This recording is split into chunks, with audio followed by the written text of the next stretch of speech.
So here I am with Wouter, and this is Chris, one of the students from a couple of years back actually from the course. We're just going to try and answer some of your most popular questions. Wouter, what seems to be one of the most popular questions is to do with the season contract that they get. How is it possible that you can actually give all these people season contracts at the end of the course? Over the years we developed loads of contacts with ski schools here in Austria, and we've got a very good feedback every year from all the ski schools. And over the years we got more and more contacts, so lots of ski schools reserve places for our participants. And that's how we can guarantee you a job. So Chris, you obviously skied with us a course 2 years back. Did you get a job at the end of the course? Yes, yeah, I did. Worked in Kippur actually, so it was quite good. Right. And how was the sort of average pay per month on the course? I had my accommodation included, and after the accommodation got taken out, it was about 750, 800 euros a month. So you had 800 euros to play with basically each month, yeah? Each month. Cool. So about from a accommodation side of things, what sort of accommodation can people expect when they're in the ski school accommodation? It's very basic but affordable accommodation. Some ski schools charge next to nothing per month. Some ski schools charge up to 200 euros. So that's why it's basic but very affordable. You always share a room, you have a shared kitchen, you've got a bathroom, so all the basics are there, and it's normally in this very...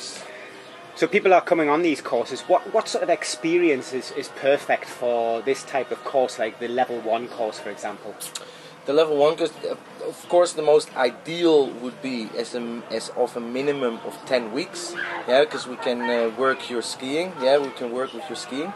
But we've had, to be quite honest, we've had complete beginners as well. So that's true, Chris. On your course, I think you had complete beginners on your course. Yeah, complete beginners. It was interesting, but they passed.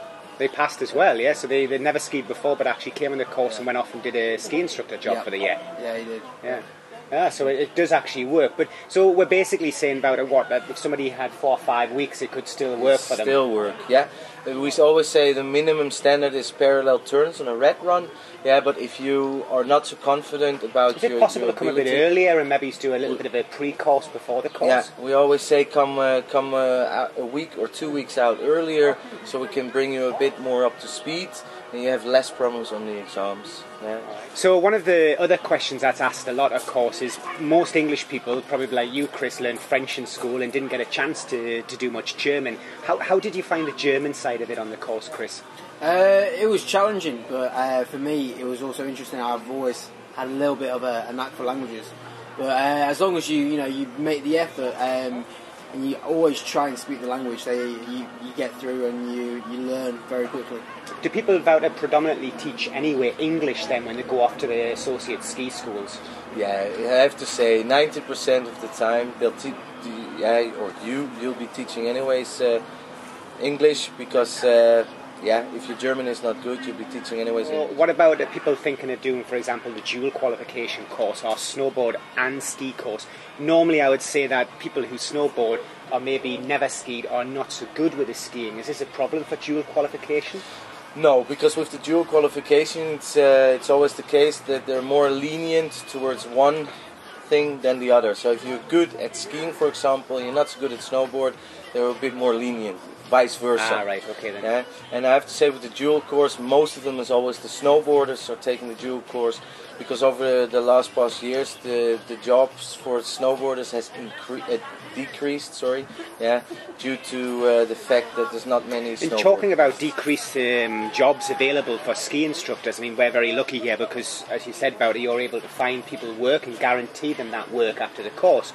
But we're seeing a lot of people coming from, for example, with American qualifications or Canadian qualifications and trying to work here in Austria, and it's becoming a big problem. Why is this happening?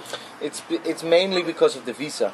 Yeah, the work visa, the work permit. Because also over the last couple of years, it's been extremely difficult in America and Canada to get a work permit. I mean, I know from when people browsing the internet, they'll see a lot of courses during summertime, for example, New Zealand, Argentina, doing qualifications from BASI and CSIA, PSIA, and these qualifications are very, very good qualifications. Unfortunately, though, the ski schools here in Austria don't accept these qualifications. I don't see them as an equivalence at all. It does not get recognized. So basically those with an Austrian qualification, i.e. your students, for example, are guaranteed the work and they get priority on the work as opposed to these other people with these qualifications.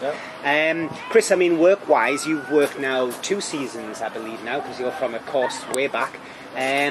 How did you find your work as a whole? Were you busy all the time, getting money all the time and things? For the first year, there was 2 weeks when I wasn't in January. It was very quiet, but that was common throughout Austria. It wasn't just our ski school. And then this last year, I was working all the time. There was no problem with work. I was working all the time. Once you've worked a season and you've got yourself a reputation in the ski school, they know what you're capable of, then they will always be... so you were offered a job again back here in Kaprun. And why are you back in Kaprun currently? I mean, it seems strange that you're here still. It's obviously coming to springtime. I'm doing my Landers 1 training, prep course for my Landers 1. My Landers 1 starts in 2 days. This is a further examination, if you like, to give you another qualification.